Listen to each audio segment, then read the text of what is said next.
শ্রমজীবী যারা আছেন মনক্ষুণ্ণ হবেন না, মন ছোট করবেন না। You are the superhero remittance fighter of our country.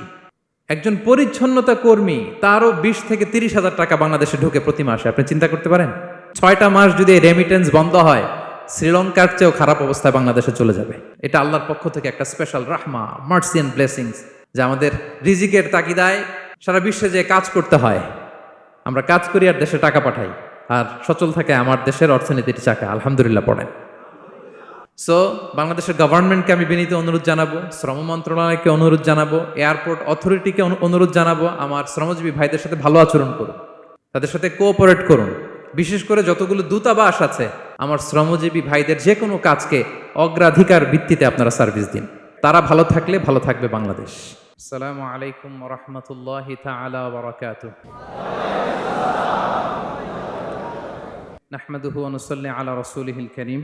أما بعد فأعوذ بالله من الشيطان الرجيم بسم الله الرحمن الرحيم يا أيها الإنسان إنك كادح إلى ربك كدحا فملاقيه صدق الله العظيم رب اشرح لي صدري ويسر لي أمري واحلل عقدة من لساني يفقه قولي। Bangladesh youth community Malaysia কর্তৃক আয়োজিত আন্তর্জাতিক শ্রমিক দিবস 2024 উপলক্ষে মালয়েশিয়ার রাজধানী কুয়ালালামপুরের ডাউন টাউনে অবস্থিত উইসমা এমসিএর গ্র্যান্ড বলরুমে ইসলামে শ্রমিকের অধিকার শীর্ষক আলোচনা সভায় আপনারা যারা উপস্থিত হয়েছেন, আপনাদের সবাইকে জানাচ্ছি আন্তরিক শুভেচ্ছা এবং অভিনন্দন। আহলান ওয়া সাহলান ওয়া মারহাবান বিকুম ফি হাদাল লিকা আত-তাইয়িব আল মুবারাক। আলহামদুলিল্লাহ, আমরা অত্যন্ত সৌভাগ্যবান যে আমরা এমন একটা ধর্ম পেয়েছি যে ধর্মটা মজলুমকে নিয়ে কথা বলে। The vulnerable people of the society, সমাজে যারা মজলুম, অসহায়, যাদের কথা কেউ বলে না, তাদের অধিকার নিয়ে ইসলাম কথা বলে। আলহামদুলিল্লাহ পড়েন। ইসলাম শ্রমিকের অধিকার নিয়ে কথা বলে, লেবার রাইটস নিয়ে ইসলাম কথা বলে, ইসলাম উইমেন রাইটস নিয়ে কথা বলে, নারী অধিকার নিয়ে কথা বলে, ইসলাম হিউম্যান রাইটস নিয়ে কথা বলে, ইসলাম মানবাধিকার নিয়ে কথা বলে, ইসলাম অ্যানিমাল রাইটস নিয়ে কথা বলে, প্রাণী অধিকার নিয়ে কথা বলে। আল্লাহু আকবার। আপনি চাইলেই একটা প্রাণীকে আঘাত করতে পারবেন না। আমাদের দেশে এটা খুব বাজে একটা কালচার। কুকুর একটা দেখলেই আমরা কি করি? হয় ঢিল ছড়ি, না একটা লাথি মারি। কিছুই করে নাই আপনাকে, পাশ দিয়ে যাচ্ছে দেখলেই কি ঢিল মারে, লাথি মারে, আরো অনেক জঘন্য জঘন্য কাজ আমরা করি।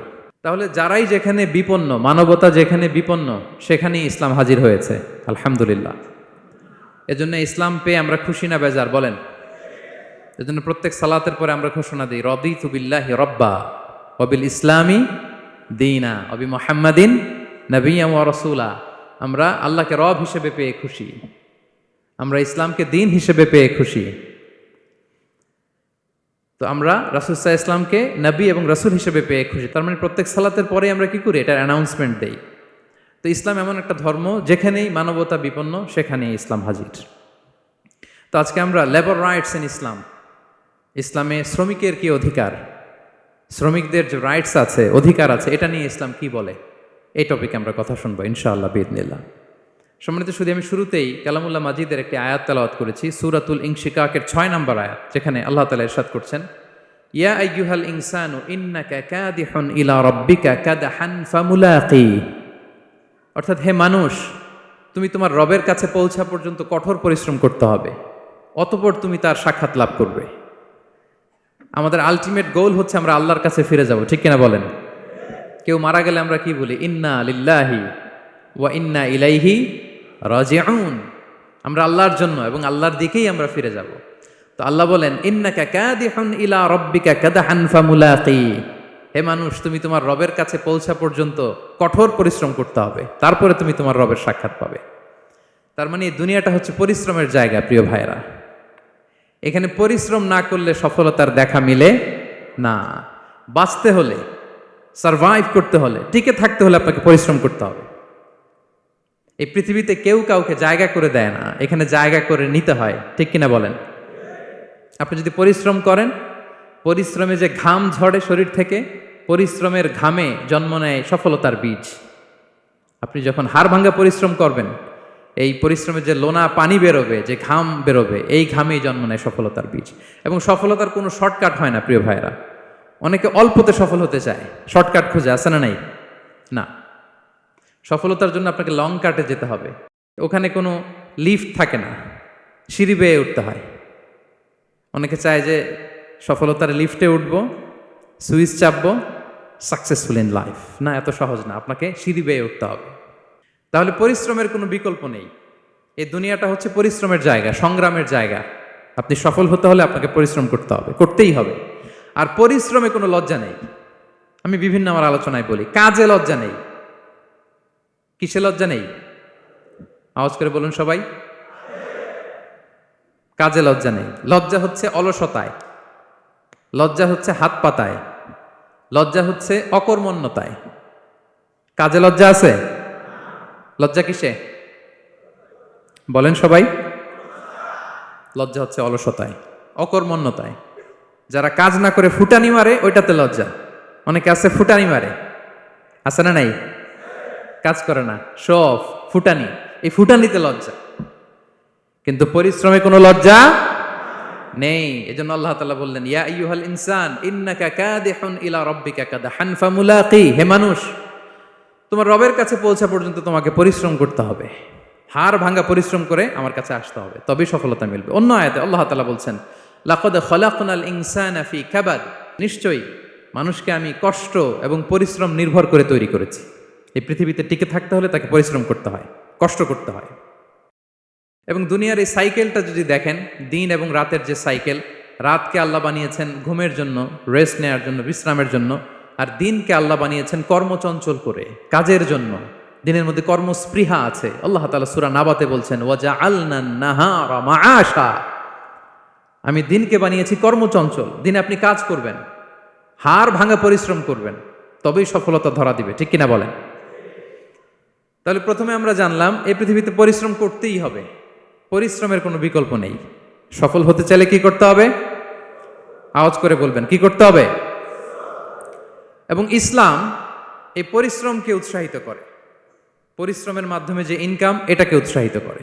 বিষ্ণু ঈসা ইসলাম বলেন, মা আকালা আহাদুন তাআমান কাত্তু খায়রান আইয়াকুলা মিন আমালি ইয়াদাই। মানুষ পরিশ্রম করে তার দুই হাত দিয়ে উপার্জন করে যে জীবিকা নির্বাহ করে, এর চেয়ে শ্রেষ্ঠ জীবিকা পৃথিবীতে আর নেই। আল্লাহু আকবার। আপনারা যারা কষ্ট করে ঘাম ঝরিয়ে উপার্জন করেন, এই পৃথিবীতে এর চেয়ে শ্রেষ্ঠ উপার্জন আর হতে পারে? পরিশ্রম করে ঘাম ঝরিয়ে আপনি যে রিজিক এর বন্দোবস্ত আপনার হয়, এই খাবারের চেয়ে শ্রেষ্ঠ খাবার পৃথিবীতে হতে পারে? এরপর বিষ্ণু ঈসা ইসলাম বললেন, ওয়া ইন্না নাবিয়াল্লাহি দাউদ আলাইহিস সালাম কানা ইয়াকুলু মিন আমালি ইয়াদিহি। আল্লাহর নবী দাউদ আলাইহিস সালাম তিনি নিজ হাতের উপার্জন থেকে খেতেন। সুবহানাল্লাহি বিহামদি। তিনি আর্মর বানাতেন, যুদ্ধাস্ত্র। তিনি বর্ম বানাতেন, নিজ হাতে বর্ম বানিয়ে, যুদ্ধাস্ত্র বানিয়ে বিক্রি করে সেটা দিয়ে জীবিকা নির্বাহ করতেন। আল্লাহু আকবার। তাহলে পরিশ্রমের কোনো বিকল্প নেই। শ্রমের মাধ্যমে যে উপার্জন, এটা শ্রেষ্ঠ উপার্জন। তাই শ্রমজীবী যারা আছেন, মনক্ষুণ্ণ হবেন না, মন ছোট করবেন না। You are the superhero, you are the superhero, you are the remittance fighter of our country. এজন্য রাস্তা দিয়ে যখন হাঁটবেন, বুক ফুলিয়ে হাঁটবেন, আর বস্তা ভরে টাকা নিয়ে দেশে ফিরবেন। ঠিক কিনা বলেন? বুক ফুলিয়ে হাঁটতে হবে। এজন্য আমি আমার প্রিয় মাতৃভূমি বাংলাদেশের গভর্নমেন্টকে অনুরোধ করবো, আমাদের শ্রমজীবী ভাইদের যাতে সুবিধা হয়, এই ব্যবস্থা আপনাদের করতে হবে। বিনীত অনুরোধ রাখবো। শ্রম মন্ত্রণালয়ে যারা দায়িত্বে আছেন, স্পেশালি তাদেরকে রিকোয়েস্ট করবো, আমাদের শ্রমজীবী ভাইদের যেন কোনো কষ্ট না হয়, কারণ তাদের পাঠানো রেমিটেন্সে সচল থাকে আমার দেশের অর্থনীতির চাকা। তারা ভালো থাকলে ভালো থাকবে বাংলাদেশ। Very simple. ঠিক কিনা বলেন? আমার যে ভাইটা পরিচ্ছন্নতা কর্মী, রাস্তা ক্লিন করে, এয়ারপোর্টে ওয়াশরুম ক্লিন করে, একজন পরিচ্ছন্নতা কর্মী, তারও 20 থেকে 30 হাজার টাকা বাংলাদেশে ঢোকে প্রতি মাসে। আপনি চিন্তা করতে পারেন? হ্যাঁ, 6টা মাস যদি রেমিটেন্স বন্ধ হয়, শ্রীলঙ্কার চেয়েও খারাপ অবস্থায় বাংলাদেশে চলে যাবে। Just only 6 months. ভয়ঙ্কর অবস্থা হবে বাংলাদেশের। এটা আল্লাহর পক্ষ থেকে একটা স্পেশাল রাহমা, মার্সি এন্ড ব্লেসিংস, যে আমাদের রিজিকের তাগিদায় সারা বিশ্বে যে কাজ করতে হয়, আমরা কাজ করি আর দেশে টাকা পাঠাই, আর সচল থাকে আমার দেশের অর্থনীতির চাকা। আলহামদুলিল্লাহ পড়েন। সো বাংলাদেশের গভর্নমেন্টকে আমি বিনীত অনুরোধ জানাবো, শ্রম মন্ত্রণালয়কে অনুরোধ জানাবো, এয়ারপোর্ট অথরিটিকে অনুরোধ জানাবো, আমার শ্রমজীবী ভাইদের সাথে ভালো আচরণ করুন। তাদের সাথে কোঅপারেট করুন। বিশেষ করে যতগুলো দূতাবাস আছে সারা বিশ্বে, বাংলাদেশের যে মিশনগুলো, দূতাবাসগুলো, আমার শ্রমজীবী ভাইদের যে কোনো কাজকে অগ্রাধিকার ভিত্তিতে আপনারা সার্ভিস দিন। এটা দিতেই হবে, ঠিক কিনা বলেন? তারা ভালো থাকলে ভালো থাকবে বাংলাদেশ। তো এই জন্য শ্রমের কোনো বিকল্প নাই। নিজ হাতে উপার্জিত অর্থ, নিজ হাতে উপার্জিত কামাই, এটা শ্রেষ্ঠ কামাই। তো আলহামদুলিল্লাহ আজকের অডিয়েন্সের মধ্যে শ্রমজীবী ভাইয়েরা বেশি, আলহামদুলিল্লাহ পড়েন।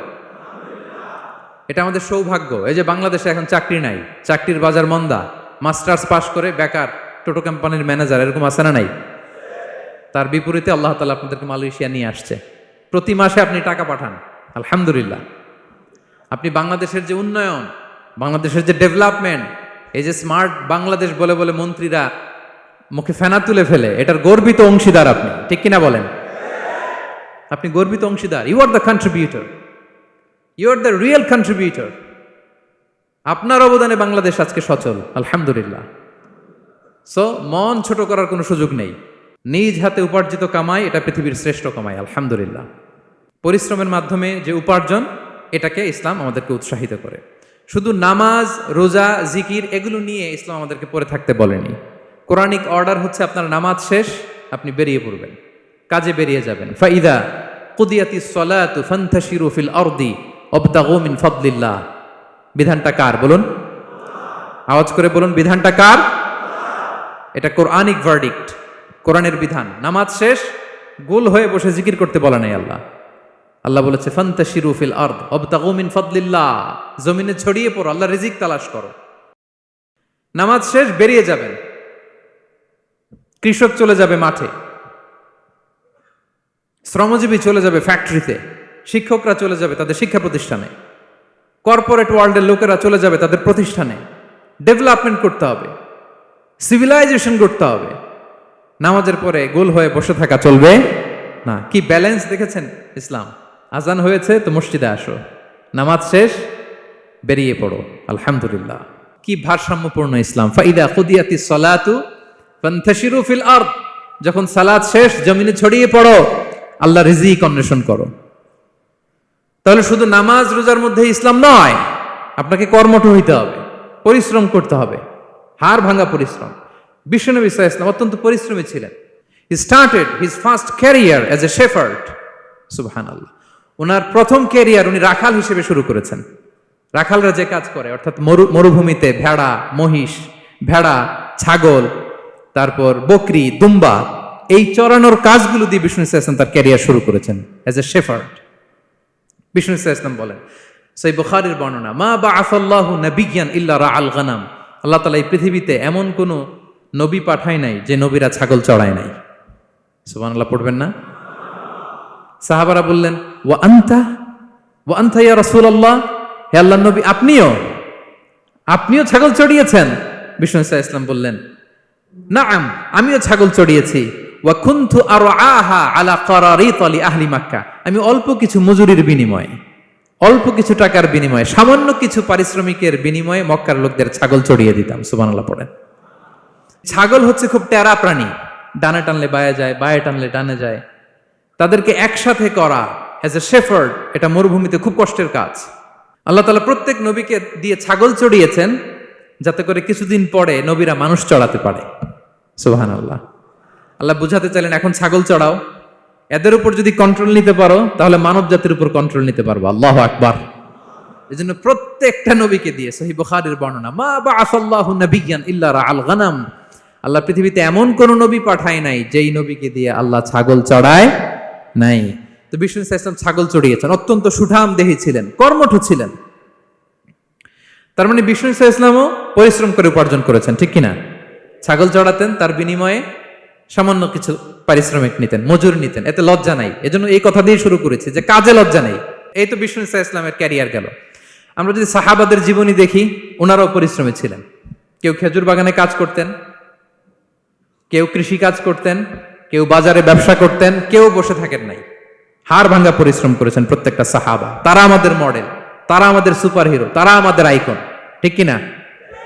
নবীরা আমাদের মডেল, সাহাবারা আমাদের মডেল। বিষ্ণু সাল্লাল্লাহু আলাইহি ওয়াসাল্লাম কর্মঠ ছিলেন, ওনার সাহাবারা অত্যন্ত কর্মঠ ছিল, কেউ বসে থাকতেন না। পরিশ্রম করতেন, হাড় ভাঙ্গা পরিশ্রম করতেন, উপার্জন করতেন। তারা আমাদের জন্য প্রেরণার বাতিঘর। অনেক সাহাবাদের বায়োগ্রাফি থেকে আপনাদেরকে ঘটনা শেয়ার করা যাবে। আমি একজন সাহাবার জীবনী শোনাবো আপনাদেরকে। আব্দুর রহমান ইবনে আউফ রাদিয়াল্লাহু তাআলা আনহু। 10 জন জান্নাতের, দুনিয়াতে বসে যে 10 জন সাহাবা জান্নাতের সুসংবাদ পেয়েছেন তাদের মধ্যে একজন, আলহামদুলিল্লাহ বলেন। আব্দুর রহমান ইবনে আউফ রাদিয়াল্লাহু তাআলা আনহু প্রথম 8 জন মক্কায় যারা কালিমা পড়ে মুসলমান হয়েছে তাদের একজন। তার স্ট্যাটাসটাকে জেনে নেন। তো তিনি যখন মক্কা থেকে হিজরত করে মদিনায় গেলেন, মনে রাখবেন মক্কা থেকে যে সাহাবারা বাড়ি ঘর ছেড়ে হিজরত করেছে তাদেরকে বলে মহাজির, মানে হিজরতকারী সাহাবা। আর মদিনাতে যে সমস্ত সাহাবারা তাদেরকে রিসিভ করেছেন তাদেরকে বলে আল আনসার, মানে সাহায্যকারী সাহাবা। তো যারাই হিজরত করে মক্কা থেকে মদিনায় যেত, বিষ্ণু ইসা ইসলাম মদিনার কোন সাহাবীর সাথে তার ভাই পাতিয়ে দিতেন, আল মুআখাত, ব্রাদারহুড করে দিতেন, দায়িত্ব দিতেন যে তুমি এই সাহাবীকে দেখবে।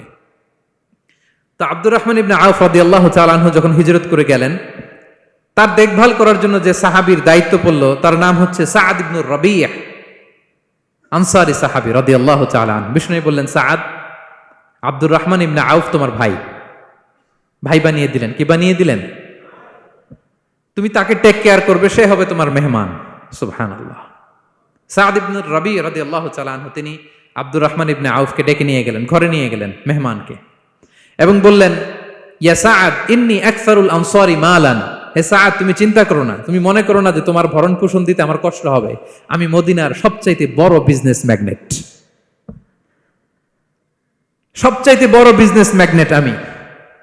No tension, don't worry about it. Tension নিও না, আসো, তোমার জন্য আমার কি প্রপোজাল শোনো।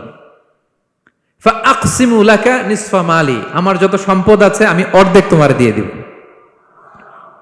সুবহানাল্লাহ, এত আসতে। আপনার বাড়িতে কেউ মেহমান হলে করতে পারবেন এরকম? আল্লাহ, কেমন প্রেরণার বাতিঘর তারা। ফাআকসিমু নিসফা মালি, হে আব্দুর রহমান ইবনে আউফ, আমার অর্ধেক সম্পদ তোমারে দিয়ে দিব। এখানেই শেষ না, এরপর বলতে লাগলেন, আমার অনেকগুলো স্ত্রী আছে, তুমি কোথায় যে মেয়ে খুঁজবা, প্রস্তাব দিবা, এত ঝামেলার দরকার নাই। আমার কোন স্ত্রীকে তোমার ভালো লাগে বলো, তার যদি তোমাকে ভালো লাগে তাহলে প্রয়োজনে তাকে আমি ডিভোর্স দিয়ে দিব, তাকে নিয়ে তুমি সুখের সংসার করবা। আল্লাহু আকবার, আল্লাহু আকবার। অর্ধেক সম্পদ দিয়ে দিব, আমার একাধিক স্ত্রী আছে, কাউকে যদি তোমার পছন্দ হয় এবং সেও যদি তোমাকে পছন্দ করে, প্রয়োজনে তাকে ডিভোর্স দিব, new life, new career, just go on. আমরা এই সুযোগ পেলে কি করতাম? সাথে সাথে অর্ধেক সম্পদ নিয়ে নিতাম, ঠিক কিনা? আব্দুর রহমান ইবনে আউফ প্রেরণার বাতিঘর। উনি কি করলেন? উনি বললেন, লা হাজাতা লি ফি যালিক, আমার ভাই তুমি যে বলছো, এ সাআদ ইবনে রবি, তুমি যে এত চমৎকার প্রপোজাল দিয়েছো, এতেই আমি খুশি, তোমার কোনো কিছুর আমার দরকার নাই। বারাকাল্লাহু লাকা ফি আহলিকা ওয়া মালিক, আল্লাহ তোমার সম্পদেও বরকত দেখ, আল্লাহ তোমার পরিবারেও বরকত দেখ। তবে একটা কষ্ট করতে হবে, সেটা কি? আব্দুর রহমান ইবনে আউফ বললেন, দুল্লানি ইলা সুক, just show me the way to market. মদিনার বাজারটা কোথায় এটা একটু দেখায় দাও। আমি নতুন মানুষ, পথঘাট চিনি না। দুল্লানি ইলা সুক, just show me the way to market of Medina. মদিনার বাজারটা কোন রাস্তা একটু দেখায় দাও। আল্লাহু আকবার। সাআদ ইবনে রবি বললেন, এই তো মদিনার বাজার। উনি যে কিছু ঘি কিনলেন, পনির কিনলেন, কিনে বিক্রি করলেন, প্রফিট করলেন। ওই প্রফিট দিয়ে আরো বেশি করে কিনলেন, আবার বিক্রি করলেন, প্রফিট, আবার বিক্রি করলেন, প্রফিট। এই কেনা বেচা করতে করতে 1-2 মাসের মধ্যে উনি মদিনার one of the biggest business magnate হয়ে গেলেন। আল্লাহু আকবার। কি হাড় ভাঙ্গা পরিশ্রমই না তারা করেছেন। একেবারে রেডি ক্যারিয়ার ছিল, গেলাম সবচেয়ে বড় বিজনেসম্যানের অর্ধেক সম্পত্তি পেয়ে গেলাম। He didn't accept the ready career, rather he made his own path with his own endeavor. নিজের চেষ্টায়, নিজের পরিশ্রমে, নিজের ঘাম ঝরিয়ে নিজের ক্যারিয়ার তৈরি করেছেন। চিল্লায় বলেন ঠিক কিনা? This is the biography of Abdur Rahman ইবনে আউফ রাদিয়াল্লাহু তাআলা আনহু। সাহাবারা কতটা পরিশ্রম করেছেন, তার মানে বিশ্বনবী পরিশ্রমী ছিলেন, সাহাবারা পরিশ্রমী ছিলেন। এবং বিষ্ণু ঈসা ইসলাম পরিশ্রম করতে বলতেন সবাইকে, হাত পাততে নিষেধ করতেন, কারণ দারিদ্রতা বড্ড ভয়ঙ্কর। দারিদ্রতা যার আসে সে বুঝে।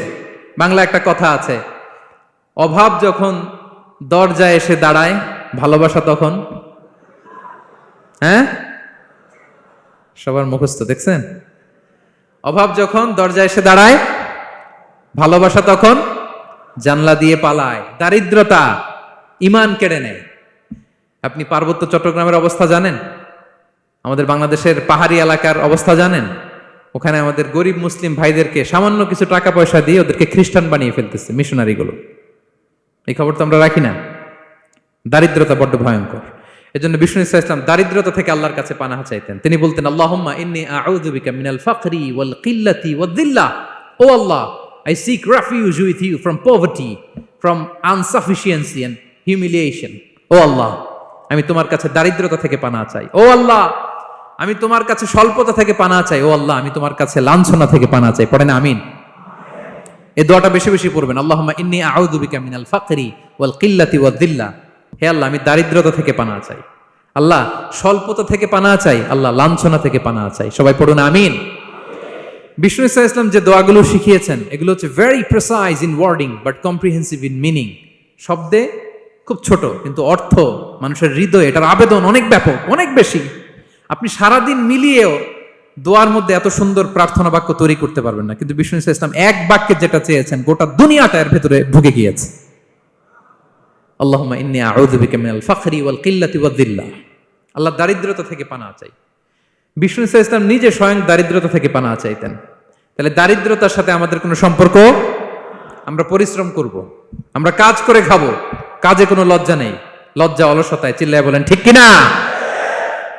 এবং বিষ্ণু ইসলামের কাছে কেউ যদি হাত পাতত, যদি দেখতেন তার কাজ করার যোগ্যতা আছে, বিষ্ণু ইসলাম ভিক্ষা দিতেন না, কাজে উৎসাহিত করতেন, ভিক্ষাবৃত্তিকে অনুৎসাহিত করতেন। এক যুবক এসে হাত পাতলো, বিষ্ণু ইসলাম আমার কিছু দেন। নই বললেন, তুমি তো শক্ত সামর্থ্য মানুষ, বাসায় কি আছে বলো? সে বলে, আমার বাড়িতে একটা পানি খাওয়ার জগ আছে আর একটা চাদর আছে। বিষ্ণু ইসলাম বললেন, নিয়ে আস। সে নিয়ে আস। এবার বিষ্ণু ইসলাম চাদর আর জগ দুইটা নিয়ে সাহাবাদেরকে বললেন, মাইয়াশতারি হাযাইন, কে কিনবে? অকশন চিনেন? অকশন, অকশনে কি করে? নিলামে দাম তোলে না? তো রাসূল সাল্লাল্লাহু আলাইহি ওয়াসাল্লাম তার চাদর আর জগটা নিলামে তুললেন। এই কে কিনবে? মাইয়াশতারি হাযাইন, মাইয়াশতারি হাযাইন। একজন বলল, ফাকালা রাজুল আনা আখিযুহুমা বিদিরহাম, ইয়া রাসূলুল্লাহ, আমি 1 দিরহামে কিনবো। কয় দিরহাম? বিষ্ণু বললেন, 1 দিরহাম, 1 দিরহাম, 1 দিরহাম। মানে এর চেয়ে কেউ বাড়াবে কিনা? মাইয়াজিদু আলা যালিক, এর চেয়ে বাড়ায় দিবা কে? আরেক সাহাবী বলল, ইয়া রাসূলুল্লাহ, আমি 2 দিরহামে কিনবো। 2 দিরহাম, 2 দিরহাম, 2 দিরহাম, আর বাড়ে না। বিষ্ণু ইসলাম তার কাছে 2 দিরহাম দিয়ে বিক্রি করে দিলেন। 2 দিরহাম নিয়ে যুবককে বললেন, নাও, 1 দিরহাম দিয়ে কিছু খাবার কিনে তোমার ফ্যামিলিকে দিয়ে আস। আরেক দিরহাম দিয়ে একটা কুঠার কিনে নিয়ে আস। তো যুবক কুঠার কিনে আনলো। ফাওয়াদাআ লাহু আর-রাসূল সাল্লাল্লাহু আলাইহি ওয়াসাল্লাম ইয়াদান, রাসূল সাল্লাল্লাহু আলাইহি ওয়াসাল্লাম নিজ হাতে ওই কুঠারের একটা হাতল লাগাই দিলেন কাঠের। কারণ শুধু কুঠার দিয়ে তো হবে না, একটা হাতল থাকতে হবে না? বিষ্ণু সাল্লাল্লাহু আলাইহি ওয়াসাল্লাম ওনার মোবারক হাতে, বরকতময় হাতে ওই কুঠারে একটা হাতল লাগাই দিলেন। এবার বললেন, যাও, 1 দিরহাম দিয়ে কুঠার, আরেক দিরহাম দিয়ে খাবার কিনে আনো। এই কুঠার দিয়ে জঙ্গলে যে কাঠ কেটে লাকড়ি বেচে জীবিকা নির্বাহ করো। সামনের 15 দিন আমার সামনে যেন তোমার ঘুরঘুর করতে না দেখি। এ বেচারা গেল, 1 দিরহাম দিয়ে ফ্যামিলিতে খাবার দিল, আর লাকড়ি নিয়ে কাঠ কাটতে না কাটতে কয়েকদিনের ব্যবধানে ও 10 দিরহাম কামায় ফেলছে। আস্তে আস্তে আস্তে আস্তে সে স্বাবলম্বী হয়ে গেল। এরপর একবার বিষ্ণু ইসলামের কাছে আসছে। বিষ্ণু ইসলাম তারে বলে, মানুষের কাছে হাত পাতার চেয়ে, দুয়ারে দুয়ারে ভিক্ষা করার চেয়ে তোমার মতো এরকম কাঠ কেটে, জঙ্গলে কাঠ কেটে বাজারে বিক্রি করা অনেক ভালো। আল্লাহু আকবার। এই হচ্ছে বিষ্ণু ইসলামের ক্যারেক্টারিস্টিক্স। তিনি ভিক্ষাবৃত্তিকে অনুৎসাহিত করতেন। এই যে গল্পটা, what is the moral of the story? কি শিখলাম? 1 নম্বর যেটা শিখলাম, তিনি কাজ করে খেতে উৎসাহিত করেছেন। চাইলেই বিষ্ণু ইসলাম ওই 2টা জিনিস বিক্রি করে 2 দিরহাম দিয়ে বলতে পারতেন, যাও 2 দিরহাম দিয়ে খাবার কিনো। ওই বেলা খেয়ে রাতের বেলা আরেক দুয়ারে যে ভিক্ষা করতো, ঠিক কিনা বলেন? কথা বুঝতেছেন? 2 দিরহাম দিয়ে যদি খাবার কিনতো, তো দুপুরে খেয়ে রাতে কি করতো? আবার হাত পাততো। সেটা করে নাই। কাজ করে খেতে উৎসাহিত করেছেন এবং স্থায়ী সমাধান করে দিয়েছেন। কারণ কাজ কাজই, কাজে কোনো ছোট বড় নাই। আছে? কাজে কোনো ছোট বড় আছে না। তাহলে ইসলাম আমাদেরকে পরিশ্রমী হতে শেখায়, কর্মমুখী হতে শেখায়। ইসলাম কতটা কর্মমুখী ধর্ম দেখেন। বিষ্ণু ইসলাম বলেন, ইন কামাতিস সাআ ওয়া ফি ইয়াদি আহাদিকুম ফাসিলা, কেউ যদি দেখে কিয়ামত হয়ে যাচ্ছে, কি হয়ে যাচ্ছে? সবাই বলুন, কেউ যদি দেখে কিয়ামত হয়ে যাচ্ছে আর তার হাতে একটা চারা বীজ আছে, গাছের চারা, কি আছে? গাছের চারা। সে গাছের চারা রোপণ করতে গেছিল, ওদিকে যায় দেখে কিয়ামত শুরু হয়ে গেছে। বিষ্ণুনবী বলেন ফাইন ইসতাতাআ আন লা তাকুমা হাত্তা ইয়াগরিসাহা ফালইয়াগরিসহা, সে যদি পারে কিয়ামত হওয়ার আগেই ওটা রোপণ করে দিতে, সেজন্য তাড়াতাড়ি করে রোপণ করে দেয়। আল্লাহু আকবার। ইসলাম কতটা কর্মমুখী ধর্ম। কিয়ামত শুরু হয়েছে, বিষ্ণু বলেন তার উপর কিয়ামত আসার আগে সে যদি চান্স পায় চারা বীজটা যেন রোপণ করে দেয়। আর আমরা এখন আখিরুজ্জামান, দাজ্জাল আসবে, কিয়ামত হয়ে যাবে, 2025 সালেই হবে, এগুলো বলে কাজকর্ম সব বন্ধ করে দিচ্ছে। এরকম ডাকাইতে আছে না নাই? হ্যাঁ বলেন, আছে না নাই? তা আখিরুজ্জামান কি আপনারা এটা শিখায়, এই লেসন শিখায়? আখিরুজ্জামান আসবে, দাজ্জাল আসবে, তো আপনার সমস্যা কি? দাজ্জাল আসবে দেখেই তো আপনাকে বিজনেস করে এমন টাকা কামাইতে হবে যাতে করে দাজ্জাল আসলে আমি আমার অর্থ দিয়ে মুজাহিদিন ভাইদেরকে সহায়তা করতে পারি। দাজ্জাল আসবে তো আপনার প্রবলেম কি? আপনার বডি বিল্ডিং করতে হবে, আপনার ফ্যামিলিকে তারবিয়া দিতে হবে, আপনার সোসাইটিকে সমৃদ্ধ করতে হবে, আপনাকে সভ্যতার কারিগর হইতে হবে। আপনার সব কাজ আপনি আরো বাড়াই দিবেন দাজ্জালের প্রশ্ন আসলে। এখন দাজ্জাল আসবে, 25 সালেই আসবে, 26 সালেই কিয়ামত হবে। কি হবে ক্যারিয়ার দিয়ে, আর কি হবে ব্যবসা করে? এরকম আছে না নাই? এরকম করা যাবে? বিশ্বনবী কি বললেন? কিয়ামত হইতেছে, তুমি দেখতেছো চাক্ষুষ বিলা আয়ান, দেখতেছো কিয়ামত হইতেছে, আর তুমি গাছ লাগাইতে গেছিলা। যদি সুযোগ হয় কিয়ামত হওয়ার আগে আগে কি করো? গাছ লাগাও। সুবহানাল্লাহ পড়বেন না? প্রিয় ভাইয়েরা, আমরা যেন পরিশ্রমী হই, আমরা যেন কর্মঠ হই, আমরা যেন অলস না হই। বিষ্ণু ইসলাম অলসতা থেকে আল্লাহর কাছে পানা চাইতেন। আল্লাহ আমাদেরকে বোঝার তৌফিক দান করুক, আমরা পড়ি আমিন। আল্লাহ নবী সাল্লাল্লাহু আলাইহি ওয়াসাল্লাম শুধু পরিশ্রম করতে বলেছেন এমন নয়, তিনি পরিশ্রমীদেরকে পছন্দ করতেন। এক সাহাবীর সাথে তিনি মুসাফা করলেন, দেখলেন হাতটা বড্ড খসখসে, তিনি শ্রমজীবী সাহাবী। এটা যখন তিনি শুনতে পেলেন, তিনি পরম মমতায় আলতো করে ওই শ্রমিক সাহাবীর হাতে তিনি চুমু খেলেন। আল্লাহু আকবার। এবং ওনার আন্ডারে যারা কাজ করত তাদের সাথে বিষ্ণু ইসলামের যে আচরণ, ওনার যে শ্রমিক, ওনার যে খাদেম, তাদের সাথে বিষ্ণু ইসলামের যে ডিলিং শুনলে আপনি অবাক হয়ে যাবেন, অবাক হয়ে যাবেন। আপনি কারো ব্যাপারে যদি রিয়েল ইনফরমেশন চান, আপনি কয়েকটা জায়গায় নক করতে হবে। 1 নাম্বার, ধরেন যে একজন বড় সাহেব, তার আসল তথ্য যদি চান তার বউকে জিজ্ঞেস করেন। কারা জিজ্ঞেস করবেন? ওয়াইফকে জিজ্ঞেস করবেন, স্ত্রীকে, আসল তথ্য পাবেন। 2 নাম্বার, তার বাড়ির দারোয়ানকে জিজ্ঞেস করবেন। কাকে? 3 নাম্বার, তার ঘরের কাজের বুয়া, সব জানে উনি, ওই কাজের বুয়া থেকে রিপোর্ট নেবেন, ঘরে যে কাজ করে। 4 নাম্বার, তার ড্রাইভার, দারোয়ান, কাজের বুয়া, ওয়াইফ, এদের কাছ থেকে যদি আপনি জিজ্ঞেস করেন, ফলের বিড়াল বেরিয়ে আসবে। ঠিক কিনা বলেন? তো আসেন বিষ্ণু ইসলামের যে খাদেম, কর্মচারী, তারা একটু জিজ্ঞেস করি বিষ্ণু ইসলামের আচরণ কেমন ছিল। বিষ্ণু ইসলামের খাদেমের নাম হচ্ছে আনাস রাদিয়াল্লাহু আনহু। আলহামদুলিল্লাহ, খাদিমুর রাসূলিল্লাহ, বিষ্ণু ইসলামের খাদেম। আসেন ওনাকে জিজ্ঞেস করি যে বিষ্ণু ইসলামের আচরণ কেমন ছিল।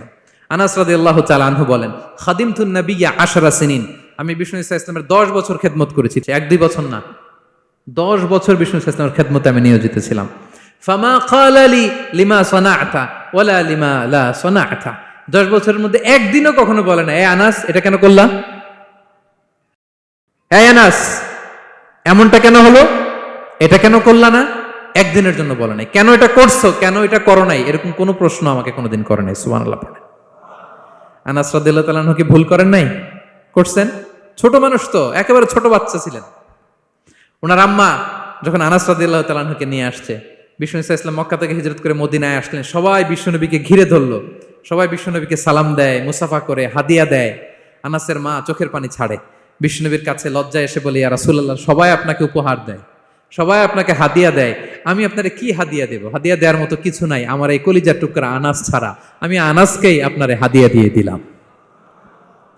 ইয়াখদুমুকা ইয়া রাসূলুল্লাহ, হে নবী, আনাস আপনার খেদমত করবে, আপনার অজুর পানি এনে দিবে, আপনার মেসওয়াকটা এনে দিবে, আপনার জুব্বাটা এনে দিবে। আমি আমার কলিজার টুকরা, আমার নাড় ছেঁড়া ধন আনাসকেই আপনারে উপহার দিয়ে দিলাম। আনাস রাদিয়াল্লাহু তাআলা আনহু বিষ্ণু ইসলামের সাথে থাকতেন, অজুর পানি এনে দিতেন, জামা এনে দিতেন। বিষ্ণু বললেন, আনাস আমার ওই জুব্বাটা নিয়ে আসো। ছোট্ট আনাস জুব্বা আনতে যে মদিনার বাচ্চারা খেলতেছে, আমাদের দেশে যে খেলে, কুতকুত খেলে, চারা খেলে, এইটা খেলে, সেইটা খেলে, ওই খেলাধুলা দেখে নবীর জামা আনার কথা উনি ভুলে গেলেন, বাচ্চাদের সাথে দাঁড়িয়ে খেলা দেখতে আরম্ভ করলেন। এখন সময় গড়িয়ে অনেক হয়ে গেল, আনাসও আসে না, জুব্বাও আসে না। ঘটনা কি? বিষ্ণু ইসলাম বললেন, যাই নিজের জামা নিজে নিয়ে আসি। তো বের হলেন, যে দেখে সর্বনাশ, আনাসকে পাঠাইছি জুব্বা আনতে, আনাস দেখিয়ে দিকে খেলার মধ্যে মগ্ন হয়ে আছে। বিষ্ণু ইসলাম কিছুই বললেন না, চুপ করে যে উনিও আনাসের পিছনে এভাবে দাঁড়িয়ে রইলেন, কিছুই বলে না। তো আনাস খেলা একবার এদিকে দেখে, একবার ওদিকে দেখে, একবার এদিকে ঘুরতে ঘুরতে হঠাৎ দেখে পিছনে কে? স্বয়ং বিশ্বনবী। আল্লাহ, বিশ্বনবীর দেখে তো আনাস রাদিয়াল্লাহু তাআলার কলিজাটা এখানে চলে আসছে ভয়। হায় হায়, আজকে খবর আছে। হায় হায়, আমার না জুব্বা আনতে বলছিল, আমি কি কাজ করলাম? ভয়ে আটকে উঠছে। বিষ্ণু ইসলাম ধমক দেয় নাই, পিট্টি দেয় নাই, কিছু করে নাই, শুধু একটা মুচকি হাসি দিয়েছে। আনাস রাদিয়াল্লাহু তাআলা আনহু বলে, বিশ্বনবীর সেই দিনের মুচকি হাসির শাসন মৃত্যুর আগ পর্যন্ত আমাকে সোজা রাস্তায় রেখেছে, আর ডানে বায়ে করি নাই কোনোদিন। তার মানে শাসন করতে জানলে ব্যাট মারা লাগে না, শাসন করতে জানলে গায়ে হাত তোলা লাগে না, শাসন করতে জানলে মুচকি হাসি দিয়েও শাসন করা যায়, ঠিক কিনা বলেন? বিশ্বনবীর মুচকি হাসির শাসন আনাস রাদিয়াল্লাহু তাআলা আনহুকে আজীবন সোজা রাস্তা রেখেছে। তাহলে শ্রমজীবীদেরকে বিষ্ণু ইসলাম কতটা সম্মান করতেন, শ্রদ্ধা করতেন, ভালোবাসতেন, বুঝতে পারছেন সবাই? প্রিয় ভাইয়েরা, লেবার রাইটস ইন ইসলাম, ইসলামী শ্রমিকের অধিকার। শ্রমিকদেরকে ইসলাম কমপক্ষে 7টা অধিকার দিয়েছে। কয়টা? 1 নাম্বার, ইসলাম একজন শ্রমিককে প্রথম যে অধিকারটা দিয়েছে সেটা হচ্ছে কাজ শেষে, শ্রম শেষে তার পারিশ্রমিকের অধিকার, মজুরি পাওয়ার অধিকার, কাজ শেষে বেতন পাওয়ার অধিকার। কাজ করেছেন তো আপনি বেতন পাবেন, এটা আপনার অধিকার। বেতন বা পারিশ্রমিক এটা একটা কর্মজীবীর অধিকার। আপনার কোম্পানির মালিক যে আপনার বেতন দেয়, এটা কি দয়া করে? করুণা? তো এটা যদি করুণা হয়, সে যে আপনার কাজ করে দেয়, এটাও তো করুণা, এটা তো আর বড় করুণা, কি বলেন? আপনি যে স্যালারি পে করেন, এটা যদি করুণা হয়, সে যে পরিশ্রম করে, সে তো আর বড় করুণা করে আপনারে, তার কারণে তো আপনার কোম্পানি টিকে আছে, ঠিক কিনা বলেন? তাহলে এটা করুণা নয়, এটা শ্রমিকের অধিকার। এবং বিশ্বনবী সাল্লাল্লাহু আলাইহি ওয়াসাল্লামের সেই ঐতিহাসিক বাণী, তিনি বলেছেন, আতুল আজিরা আজরাহু ক্বাবলা আন ইয়াজিফা আরাকু, ঘাম শুকিয়ে যাওয়ার আগে শ্রমিককে তার পারিশ্রমিক বুঝিয়ে দাও। সুবহানাল্লাহ, বিশ্বনবীর ঐতিহাসিক বাণী। এখন জাতিসংঘ আমাদেরকে শিখায় যে শ্রমিকের মজুরি দিতে হবে, অন টাইমে দিতে হবে, স্যালারি দিতে হবে, এই করতে হবে, সেই করতে হবে। মানবাধিকারের কর্মীরা আমাদেরকে শিখায়, তারা শিখানোর 1500 বছর আগে বিশ্বনবী সাল্লাল্লাহু আলাইহি ওয়াসাল্লামের ঐতিহাসিক বাণী, তিনি বলেছেন, আতুল আজিরা আজরাহু ক্বাবলা আন ইয়াজিফা আরাকু, শ্রমিকের ঘাম শুকাবার আগে তার মজুরি পেমেন্ট করে দাও। সুবহানাল্লাহ বিহামদি। ঘাম শুকিয়ে যাওয়ার আগে মানে অন টাইম, দ্রুততম সময়ে শ্রমিককে তার মজুরি দিয়ে দাও, তার বেতন দিয়ে দাও। যারা শ্রমিককে তার পারিশ্রমিক অন টাইমে দেয় না, স্যালারি অন টাইমে পে করে না, টালবাহানা করে, গরিমসি করে, তাদের ব্যাপারে বিষ্ণু সাল্লাল্লাহু আলাইহি ওয়াসাল্লাম কি বলেন? বিষ্ণু বলেন, 3 শ্রেণীর ব্যক্তি, সালাসাতুন আনা খাসমুহুম ইয়াউমাল কিয়ামা, 3 শ্রেণীর ব্যক্তির বিরুদ্ধে আমি বিশ্বনবী কিয়ামতের দিন আল্লাহর কাঠগড়ায় মামলা দায়ের করব। আমি বিশ্বনবী 3 শ্রেণীর ব্যক্তির বিরুদ্ধে আমি বিশ্বনবী আল্লাহর সুপ্রিম কোর্টের কাঠগড়ায় মামলা দায়ের করব। এর মধ্যে 1 শ্রেণীর ব্যক্তি হচ্ছে রাজুলুন ইস্তাআজারা আজিরান ফাস্তাওফা মিনহু ওয়া লাম ইউতিহি আজরা, কোন ব্যক্তি যে শ্রমিক নিয়োগ দেওয়ার পরে তার কাছ থেকে কাজ বুঝে নিয়েছে কিন্তু তাকে তার প্রাপ্য বুঝিয়ে দেয়নি। এরকম ডাকাত আমাদের সমাজে আছে না নাই? কাজ ঠিকই বুঝে নিছে কিন্তু তার প্রাপ্যটা বুঝিয়ে দেয়। বিশ্বনবী বলেন, তার বিরুদ্ধে আমি মামলা দায়ের করব। প্রিয় ভাইরা, বুঝে থাকলে উত্তর দেন। বিশ্বনবী যার বিরুদ্ধে মামলা দায়ের করবে তার জান্নাত তো একেবারে ডাইরেক্ট, তাই না? হ্যাঁ, সুন্দর বলছে একজন, তার কোনো জামিন নাই, ঠিক কিনা বলেন? বিশ্বনবী যার বিরুদ্ধে মামলা দায়ের করেছে তার জান্নাতে যাওয়া তো দূর কি বাত, সে জান্নাতের ঘ্রাণও তার নাকে ঢুকবে না, চিল্লায় বলেন ঠিক কিনা? এই জন্য খবরদার, শ্রমিককে তার শ্রম নেয়ার পরে তার পারিশ্রমিক দিয়ে দেন, তার ঘাম শুকিয়ে যাওয়ার আগে, মানে অন টাইম। এটা নিয়ে কোনো টাল বাহানা করা যাবে তা না হলে বিশ্বনবী তার বিরুদ্ধে মামলা দায়ের করবে। তার মানে 1 নম্বর অধিকার বুঝে পাইছেন? আপনি যে কাজ করেন, কাজের বিনিময়ে যে পারিশ্রমিক পান, যে স্যালারি পান, এটা আপনার অধিকার। এটা করুণা নয়, এটা অনুকম্পা নয়, এটা কোনো দয়া নয়, ইটস ইউর রাইট, এটা আপনার অধিকার। আওয়াজ করে বলুন তো, গলা ফুলিয়ে, এটা আপনার কি? 2 নাম্বার, একটা শ্রমিককে ইসলাম যে অধিকার দেয় সেটা হচ্ছে চুক্তি মাফিক সকল সুযোগ সুবিধা প্রাপ্তির অধিকার। অর্থাৎ একজন এমপ্লয়ার যখন তার এমপ্লয়িকে নিয়োগ করে, একটা এমপ্লয়মেন্ট কন্ট্রাক্ট থাকে না? এমপ্লয়মেন্ট কন্ট্রাক্ট বুঝেন তো?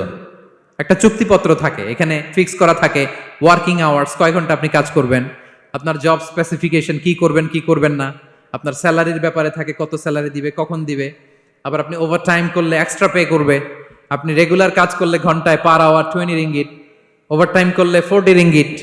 তারপর আপনি কখন ব্রেক নেবেন, একটা ব্রেক থাকে না যে এই টাইমে একটা ব্রেক দিতে হবে, এগুলো মিউচুয়াল আন্ডারস্ট্যান্ডিং এ এমপ্লয়মেন্ট কন্ট্রাক্টে থাকে। আপনি হলিডে কখন করবেন, ছুটি থাকতে হবে। টানা 7 দিন কাজ করানো যাবে বলেন? না, আন্তর্জাতিকভাবে এটা নিষিদ্ধ। টানা 7 দিন কোনো কাজ নাই, একদিন তার হলিডে থাকতে হবে, তার অ্যানুয়াল লিভ থাকতে হবে।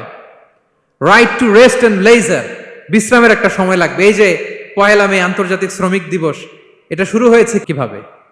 ইউনাইটেড স্টেটস অফ আমেরিকার শিকাগোতে 1986 সালে এই কাজের বিরুদ্ধেই তারা আন্দোলন করেছিল। টানা 7 দিন তাদেরকে দিয়ে গাদার মতো খাটুনি খাটাতো, দাসের মতো তাদের সাথে আচরণ করা হতো। তারা আন্দোলন শুরু করেছিল, 8 জনকে গুলি করে নিহত করা হয়েছিল। সেখান থেকে এই মে দিবস। কিন্তু বিষ্ণু ঈসা ইসলাম 1500 বছর আগে এই শ্রমিকদের অধিকারের ব্যাপারে সোচ্চার ছিলেন। আলহামদুলিল্লাহ বলেন। তাহলে right to rest and leisure, UDHR, universal declaration for human rights, এগুলো সব নির্ধারিত আছে। তার মানে একজন শ্রমিকের 2 নম্বর অধিকার হচ্ছে চুক্তি অনুযায়ী সকল সুযোগ সুবিধা প্রাপ্তির অধিকার। আপনার চুক্তি করছেন, আপনি এটা এটা দিবেন, কিন্তু কাজের পরে আপনি ফ্যাসিলিটি দিচ্ছেন না, এটা করা যাবে বলেন? করা যাবে?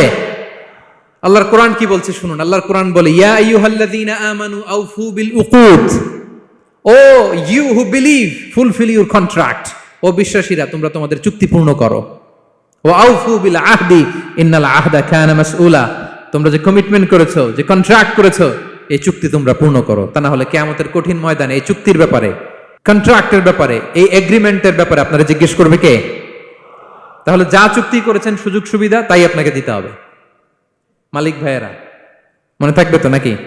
এগ্রিমেন্টে যা যা বলেছেন, যা যা লিখে সিগনেচার করেছেন, তাই আপনাকে দিতে হবে। আদেশটা কার?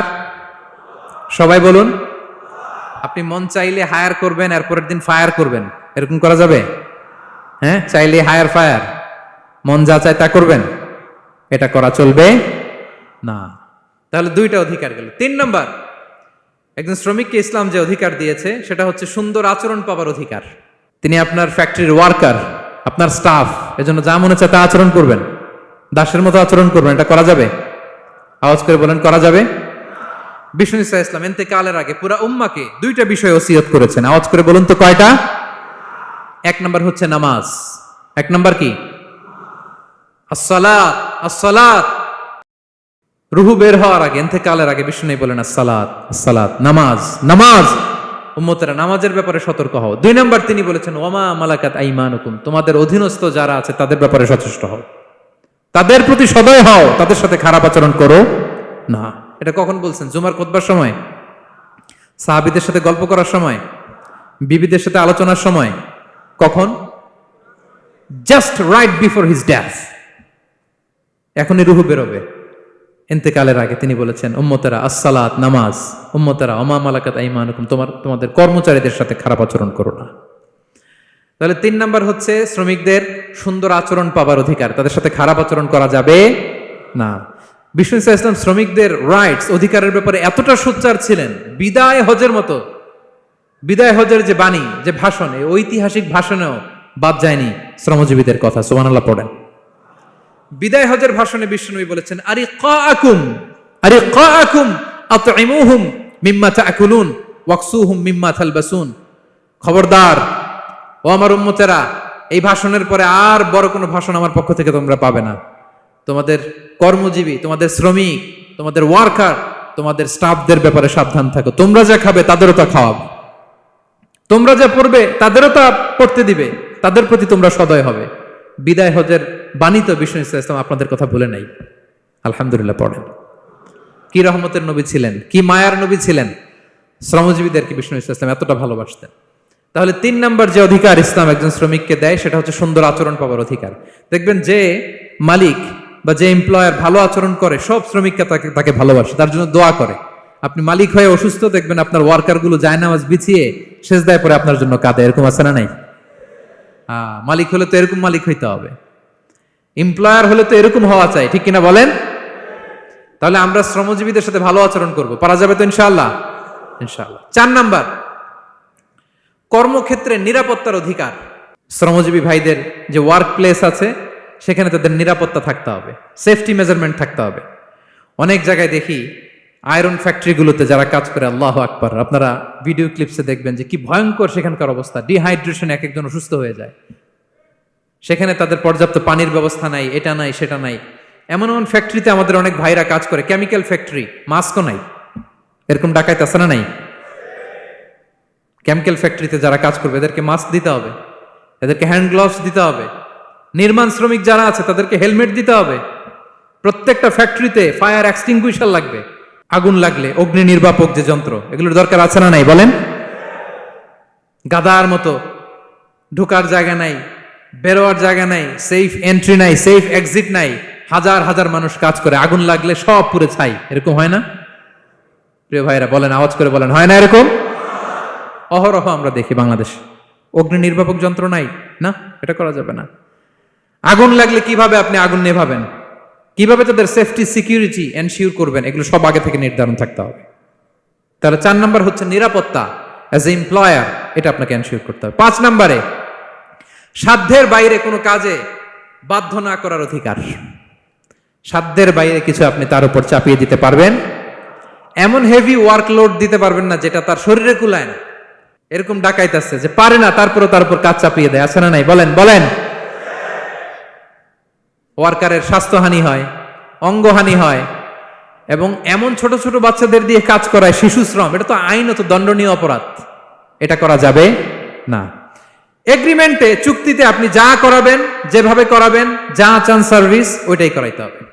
এবং আল্লাহর বিধান এটা, লা ইউকাল্লিফুল্লাহু নাফসান ইল্লা উসআহা। আল্লাহ সাধ্যের বাইরে বান্দার উপরও কোনো কিছু চাপিয়ে দেয় না। এটা samely applicable to the worker. বিষ্ণু ইসলাম বলেন, ওয়ালা ইউকাল্লাফু মিনাল আমালি ইল্লা মা ইউতিক। সাধ্যের বাইরে কোনো ওয়ার্কারকে অতিরিক্ত কোনো কাজ চাপিয়ে দেয়া যাবে না। ফাইন কাল্লাফাহু, যদি তাকে সাধ্যের বাইরে কোনো কাজ চাপিয়ে দিতে হয়, মা ইয়াগলিবুহু, যেটা তার জন্য কষ্ট হয়ে যায়, ফাল ইউইনহু আলাই, এই কাজে তাকে সাহায্য করতে হবে। মালিক হয়ে আপনার হাত লাগাতে হবে, অথবা এক্সট্রা ম্যান পাওয়ার নিতে হবে, ওয়ার্ক ফোর্স নিতে হবে। সুবহানাল্লাহ পড়েন। বিশ্বনবী মনে হচ্ছে যেন বর্তমান যে এই যে হাজার হাজার ফ্যাক্টরি, এই কলকারখানা, এই ওয়ার্কারদের দুর্দশাগুলো দেখে দেখে পয়েন্টে পয়েন্টে ধরে ধরে কথা বলেছেন। আল্লাহু আকবার। যদি সাধ্যের বাইরে কিছু চাপিয়ে দিতে হয় তাহলে তাকে সহায়তা করতে হবে। তাহলে 5 নাম্বার শ্রমিকের অধিকার হচ্ছে সাধ্যের বাইরে কোনো কাজে বাধ্য না করার অধিকার। আপনি বাধ্য করতে পারবেন না। কটা গেল? 5টা। মাশাআল্লাহ, খুব মনোযোগী শ্রোতা। 6 নম্বরে শ্রমিকের উপর আল্লাহ যা যা ফরজ করেছেন তা আদায়ের অধিকার দিতে হবে আপনাকে। সালাতের সময় হলে তাকে নামাজ পড়তে দিতে হবে। নন মুসলিম হলে এটা ভিন্ন ইস্যু। তখন আপনি চেষ্টা করবেন একটা মুসলিম কোম্পানিতে যাওয়ার, মুসলিম মালিকের আন্ডারে যাওয়ার, অথবা তাদেরকে সবাই মিলে অ্যাপ্লিকেশন করে বুঝাবেন যে সামান্য ফরজ নামাজটুকু পড়ার অনুমতি, পারমিশন আমরা চাই। কিন্তু কোনো মুসলিম এমপ্লয়ার নামাজের জন্য বাধা দিতে পারবে না। রমজান মাসে রোজা রাখা শ্রমিকের জন্য ফরজ না, অনুমতি দিতে হবে। নারী কর্মীদেরকে, যারা নারী কর্মী আছে তাদেরকে পর্দার অনুমতি দিতে হবে, হিজাবের অনুমতি দিতে হবে। মালিক তো দূরের কথা, আমাদের বাংলাদেশে অনেক বিশ্ববিদ্যালয়ের শিক্ষকরাই অনুমতি দেয় না। এরকম ডাকাত শিক্ষক আছে না নাই? এরকম জালেম বাংলাদেশে আছে না নাই? ঢাকা বিশ্ববিদ্যালয় চিন্তা করা যায়, মুসলিমদের টাকা দিয়ে যে বিশ্ববিদ্যালয়, ওখানে আমার বোনেরা পর্দা করে যেতে পারে না, আমার মুসলিম বোনেরা হিজাব পড়তে পারে না, নেকাব পড়তে পারে না। এই অধিকার কি শিক্ষককে দেওয়া হয়েছে? কথা বলেন না, never. You never can do that. একটা রেগুলার ড্রেস কোড থাকবে, এটা সবাই মানবে। এটার উপরে দিয়ে সে চাদর পরবে না ওড়না পরবে না হেজাব পরবে না ব্লেজার পরবে, এটা নিয়ে নাক গলানোর ক্ষমতা কোনো শিক্ষকের নাই। চিল্লায় বলেন ঠিক কিনা? তাহলে আপনার কর্মস্থলে মুসলিম নারীরা যদি কাজ করে, নারী কর্মীদের জন্য পর্দার ব্যবস্থা করতে হবে, ঠিক কিনা বলেন? হালাল ফুড খাওয়ার ব্যবস্থা থাকতে হবে। ওয়াইন খাওয়ানো যাবে না, ড্রিঙ্কস করানো যাবে না, পর্ক খাওয়ানো যাবে না, ঠিক কিনা বলেন? আপনার কোম্পানিতে আপনার শ্রমিককে দাড়ি রাখতে চাইলে দাড়ি রাখার অনুমতি দিতে হবে, ঠিক কিনা বলেন? দাড়ি রাখা ওয়াজিব। দাড়ি রাখা কি কোন কোন মতে সুন্নাতে মুআক্কাদা, যেটাই আমরা বলি একজন মুসলিমের জন্য এটা আবশ্যক। দাড়ি রাখতে বাধা দেয়া যাবে? আমাদের বাংলাদেশে দেয়? হ্যাঁ, কোন কোন কোম্পানি দেয়। কোন কোম্পানি দেয় বলেন? হ্যাঁ, আরং। এই পাওয়া গেছে আরং। কিছুদিন আগে দাড়ি রাখবে বলে এক ছেলেকে কর্মচ্যুত করেছে, এরকম আছে না নাই? করা যাবে? করা যাবে বলেন? না, দাড়ি রাখার অনুমতি দিতে হবে, নারীদেরকে হেজাব করার অনুমতি দিতে হবে, এটা অধিকার। এটা অধিকার। শ্রমিকের উপর আল্লাহ তাআলা যা যা ফরজ করেছে এটা আদায়ের অধিকার তাকে দিতে হবে। আলহামদুলিল্লাহ বলেন। 7 নাম্বার, সর্বশেষ, সামাজিক নিরাপত্তা লাভের অধিকার, সোশ্যাল সিকিউরিটি। শ্রমিকের পুঁজি হচ্ছে তার শ্রম, তার জীবন যৌবন সব দিয়ে আপনার ফ্যাক্টরিরে একেবারে শীর্ষে নিয়ে গেল, শেষ জীবনে আপনি মালিক তারে ভুলে গেলেন, এরকম আছে না নাই? নো, তার জন্য সোশ্যাল সিকিউরিটির ব্যবস্থা করতে হবে। অনেক শ্রমিক ভাইরা আছে সারা জীবন ফ্যাক্টরির জন্য কাজ করে শেষ বয়সে দুরারোগ্য ব্যাধিতে আক্রান্ত, তাদের খোঁজ খবর কেউ নেয় না। এটা গভর্নমেন্টের দায়িত্ব। গভর্নমেন্ট ফান্ড থেকে, কোম্পানির ফান্ড থেকে, অথবা কোনো যাকাত ফান্ড থেকে, অথবা কোনো এন্ডাওমেন্ট ফান্ড থেকে, অর্থাৎ ওয়াকাফের ফান্ড থেকে তাদের সোশ্যাল সিকিউরিটির ব্যবস্থা করতে হবে। সামাজিক নিরাপত্তা দরকার আছে না নাই বলেন? এটা আপনাদের অধিকার। এই 7টা অধিকার ইসলাম একজন শ্রমিককে দিয়েছে। তো শ্রমিককে ইসলাম শুধু অধিকারই দিয়েছে, মালিকের কোনো অধিকার নাই নাকি? এবার মালিকরা খেপে উঠছে। এতক্ষণ মালিকরা চুপচাপ, আমি দেখতেছি তো, এতক্ষণ যা যা বলতেছি মালিকরা চুপচাপ শুনতেছে। যখনই বলছি মালিকের অধিকার আছে না নাই, মালিকরা কয় আছে। হ্যাঁ, ইসলাম চেক এন্ড ব্যালেন্স করেছে। ইসলাম হচ্ছে ভেরি ব্যালেন্সড রিলিজিয়ান, ভারসাম্যপূর্ণ একটা জীবন ব্যবস্থা। শ্রমিকেরও দায়িত্ব আছে। শ্রমিকেরও কি প্রিয় ভাইয়েরা দায়িত্ব আছে। বিষ্ণু ঈসা ইসলাম বলেন, সালাসাতুন লাহুম আজরান, 3 শ্রেণীর ব্যক্তি আছে যাদেরকে আল্লাহ যে কোনো কাজ করলে ডাবল রিওয়ার্ড দিবে, ডাবল। আপনি নামাজ পড়লে যাওয়া সওয়াব, এক করলে দ্বিগুণ সওয়াব। এর মধ্যে এক শ্রেণীর হচ্ছে ওয়ালা আবদুল মামলুক ইদা আদ্দা হাক্কাল্লাহ ওয়া হাক্কা মাওয়ালি, ওই দাস যে তার আল্লাহর ইবাদত করে, আল্লাহর হকও পালন করে আর তার মনিবের হকও পালন করে। এখানে দাস বলতে শুধু আগের সময়ের দাসই নয়, বর্তমান সময়ের যারা কর্মজীবী তারাও। কোন কর্মজীবী সে যদি আল্লাহর বিধান, আল্লাহর হক আদায় করে, পাশাপাশি যার আন্ডারে সে কাজ করে তার হকও আদায় করে, বিষ্ণু ঈসা ইসলাম বলেন সব কাজে তার প্রতিদান হবে ডবল ডবল। পড়েন আল্লাহু আকবার। তাহলে শ্রমিকের দায়িত্ব হচ্ছে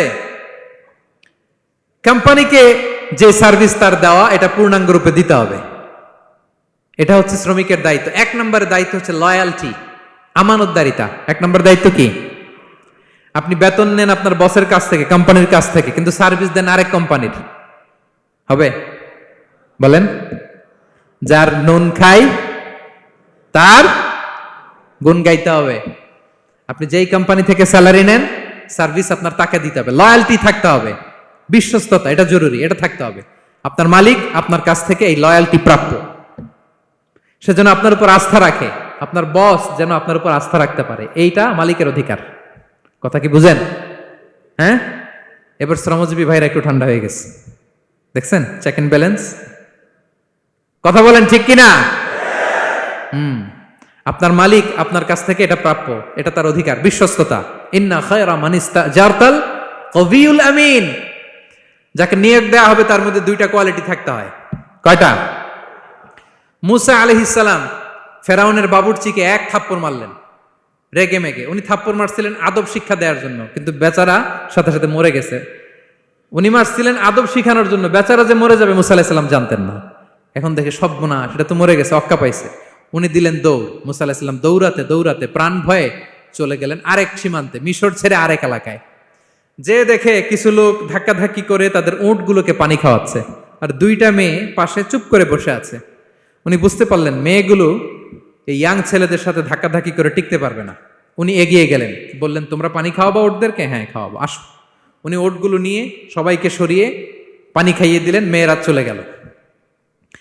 এবার বাবার কাছে যেয়ে বলল, বাবা এমন এক ছেলের সন্ধান পাইছি, ছেলেটা খুব ভালো, আমাদের চেহারার দিকে তাকায় না, মাটির দিকে তাকিয়ে কথা বলে। আজকে এই লোক না থাকলে আমরা আমাদের ওটগুলোকে পানি খাওয়াতে পারতাম না। আর ভিনদেশী লোক, আমরা চিনিও না। ইন্না খায়রা মান ইস্তাজারতাল কবিউল আমিন। বাবা কাজ করেন, আমাদের তো রাখাল লাগবে, আমাদের দেখভাল করার জন্য তো একজন সুপারভাইজার দরকার, এই ছেলেকে আপনি কাজে রেখে দেন। সুবহানাল্লাহ পড়বেন না? হ্যাঁ। বাবা বলল যাও নিয়ে আস। মেয়ে দুজন যে বললো আব্বার কাছে চলেন, আব্বা আপনার কথা বলবে, আপনার সাথে আলাপ করবে। মুসা আলাইহিস সালাম বললেন ঠিক আছে, তোমরা পেছনে পেছনে যাও, আমি তোমাদের আগে আগে যাই, তোমরা আমাকে বলবা যে ডানে না বায়ে না সামনে। সুবহানাল্লাহ পড়বেন না? কি চরিত্র, কি চরিত্র ছিল যাদের, যাতে করে তাদের দিকে তাকানো না লাগে, মুসা আলাইহিস সালামের নজর যেন তাদের দিকে না পড়ে। মুসা আলাইহিস সালাম বললেন আমি আগে যাই, তোমরা পিছন থেকে বলো ডানে না বায়ে, কোন গলি, কোথায় যাব। আল্লাহু আকবার। তো যাওয়ার পরে মুসা আলাইহিস সালামের সততা, এই বিশ্বস্ততা আর স্ট্রেংথ, শক্তি দেখে ওনাকে কাজে রেখে দিলেন মেয়ে দুটার বাবা। সুবহানাল্লাহ বলেন। আর বললেন এত বছর কাজ করবা, পারিশ্রমিক হচ্ছে কাজ যখন শেষ আমার এক মেয়েরে তোমার কাছে বিয়ে দিয়ে দিব। আল্লাহু আকবার। ওনারও থাকার জায়গা নাই, আশ্রয়ের কোনো বন্দোবস্ত নাই, আল্লাহ ব্যবস্থা করে দিলেন। আলহামদুলিল্লাহ পড়েন। তাহলে বিশ্বস্ত হইতে হবে। বিশ্বস্ত যেই, তার রুজির ব্যবস্থা করে দেয় কে? এই যে মুসা আলাইহিস সালাম ফেরাউনের বাবুর্চিতে থাপ্পড় মেরে চলে গেলেন, পরিচিত কেউ নাই, রিজিকের বন্দোবস্ত নাই, কিন্তু বিশ্বস্ততার কারণে আল্লাহ তাআলা রিজিকের ব্যবস্থা করে দিলেন। তাহলে এক নাম্বার মালিকের অধিকার হচ্ছে লয়ালটি, শ্রমিকদের বিশ্বস্ত হইতে হবে। আপনার পক্ষ থেকে বিশ্বস্ততা, এটা মালিকের প্রাপ্য। কথা বুঝতে পেরেছেন প্রিয় ভাইয়েরা আমার? দুই নাম্বার চুক্তি অনুযায়ী শ্রম দেওয়া, এটা একজন শ্রমিকের দায়িত্ব। আপনার দায়িত্ব হচ্ছে 8 ঘন্টা কাজ করবেন, আপনি 6 ঘন্টা করেন আর 2 ঘন্টা এটা নিয়ে ইউটিউব, টিকটক, আচ্ছা হ্যাঁ, এটা করা যাবে? 8 ঘন্টার যদি চুক্তি হয় আর আপনি যদি প্রতিদিন 6 ঘন্টা কাজ করেন, আপনি যে পারিশ্রমিক পাবেন এটা হালাল হবে? বলেন বলেন, আওয়াজ করে সবাই বলুন না, হালাল হবে না। আপনার চুক্তি অনুযায়ী আপনাকে শ্রম দিতে হবে, এবং এই চুক্তি অনুযায়ী শ্রম পাওয়াটা একজন মালিকের অধিকার। একজন মালিকের 3 নম্বর অধিকার হচ্ছে to work in a best manner possible. আপনার সাধ্যের সবটুকু উজাড় করে দিয়ে কোম্পানির জন্য কাজ করতে হবে। কোন কাজ করলে সর্বোচ্চ ওয়েতে করতে হবে, সবচেয়ে বেস্ট ম্যানারে করতে হবে। অনেকে আছে ধরি তো ধরি না, করি তো করি না, এরকম আছে না? নাই না, ইসলাম এটা বলে না। বিষ্ণু ইসলাম বলেন ইন্নাল্লাহা ইউহিব্বু ইযা আমিলা আহাদুকুম আমালান আইয়ুতকিনা। আল্লাহ তাআলা ওই কর্মচারীকে পছন্দ করে, আল্লাহ সুবহানাহু ওয়া তাআলা ওই কর্মচারীকে পছন্দ করে, ওই লোককে পছন্দ করে যে ব্যক্তি যখন কোনো কাজ করে ওটা মজবুত ভাবে করে, চমৎকার ভাবে করে, দ্য বেস্ট ওয়ে পসিবল, সুন্দরভাবে করে। এরকম কাজ করা যাবে তো? বলেন বলেন, যাবে? এবং যে শ্রমিক, যে কর্মজীবী ভাইরা এইভাবে কাজ করে, তারা মালিকের নজরে পড়ে যায় খুব তাড়াতাড়ি, ঠিক কিনা বলেন? তাদের বেতন বেড়ে যায় তাড়াতাড়ি, তাদের অবস্থা তাড়াতাড়ি ভালো হয়। 4 নম্বর অধিকার হচ্ছে আপনি আন্তরিকতার সাথে কাজ করবেন, আপনার মালিকের কোম্পানিকে নিজের কোম্পানি মনে করবেন। পারা যাবে? শ্রমিক ভাইয়েরা আমার, আমার কলিজার টুকরা শ্রমজীবী ভাইয়েরা, মালিকের কোম্পানিকে নিজের কোম্পানি মনে করা যাবে? অনেকে দেখবেন যে নিজের গাড়িটা খুব সেফলি ড্রাইভ করে, কিন্তু বসের গাড়ি নিয়ে যখন ড্রাইভ করে তখন আর এই এক্সট্রা কেয়ার নাই, এরকম আছে না? নাই। নিজের জিনিস খুব দেখে শুনে রাখে, কিন্তু কোম্পানির জিনিস যখন ইউজ করে ওইখানে সেই দেখভাল তার নাই, এরকম আছে না? নাই। এরকম করবেন আপনারা না। আপনি যে কোম্পানিতে কাজ করেন এটা নিজের কোম্পানি, ওইটার উত্তর সাকসেস, সফলতার জন্য আপনাকে আন্তরিক হইতে হবে। তাহলে এই 4টা অধিকার আল্লাহ তাআলা প্রত্যেকটা মালিককে দিয়েছে। তাহলে চেক এন্ড ব্যালেন্স হয়েছে। কথা কি সবাই বুঝতে পারছেন? আলহামদুলিল্লাহ পড়েন। পুরো আলোচনার সামারি বলি 1 মিনিটে। 1 number lesson, take away message সাথে করে নিয়ে যাবেন, যেটা শুরুতে বলেছিলাম। 1 নাম্বার কথা হচ্ছে সফলতার জন্য পরিশ্রমের কোনো বিকল্প নেই। হাড় ভাঙা পরিশ্রম করতে হবে আমাদের, আমাদের ক্যারিয়ারের জন্য, আমাদের ব্যবসার জন্য, আমার চাকরির জন্য আমাদের হাড় ভাঙা পরিশ্রম করতে হবে। কারণ শ্রমে কোনো লজ্জা নেই, পরিশ্রমে কোনো লজ্জা নেই, ঠিক কিনা বলেন? লজ্জা কিসে? অলসতায়। আমরা অলস হব না, অকর্মণ্য হব না, হাত পাতবো না, আমরা পরিশ্রম করে খাবো। 2 নাম্বার কথা, নবীগণ এবং সাহাবাগণ অত্যন্ত পরিশ্রমী ছিলেন, কর্মঠ ছিলেন, তারা আমাদের আইকন, সো আমরাও পরিশ্রমী হব। ইসলাম শ্রমিকের ব্যাপারে, শ্রমিকের অধিকারের ব্যাপারে এত জোরালো বক্তব্য দিয়েছে, পৃথিবীর কোনো ধর্ম এভাবে দেয় নাই, ঠিক কিনা? সো আমরা যারা মালিক আছি, আমরা যেন আমাদের অধীনস্থ শ্রমজীবীদের প্রতি সদয় হই, তাদের অধিকার আদায়ের জন্য আমরা সচেষ্ট হই। আর আমরা যারা শ্রমিক আছি, কর্মজীবী আছি, আমরা আমাদের মালিকের কোম্পানিকে যেন নিজের কোম্পানি মনে করি, আন্তরিকতার সাথে, লয়ালটির সাথে যেন আমরা কাজ করি। আল্লাহ তাআলা আমাদের কাজে, কর্মে, পরিশ্রমে, ক্যারিয়ারে, চাকরিতে, ব্যবসায় ভরপুর বারাকা দান করুক। আওয়াজ করে পড়ুন আমিন। হাযা মা ইনদি ওয়াল ইলমু ইনদাল্লাহ আলাইহি তাওয়াক্কালতু ওয়া ইলাইহি উনীব। ওয়াসসালামু আলাইকুম ওয়া রাহমাতুল্লাহি তাআলা ওয়া বারাকাতুহু।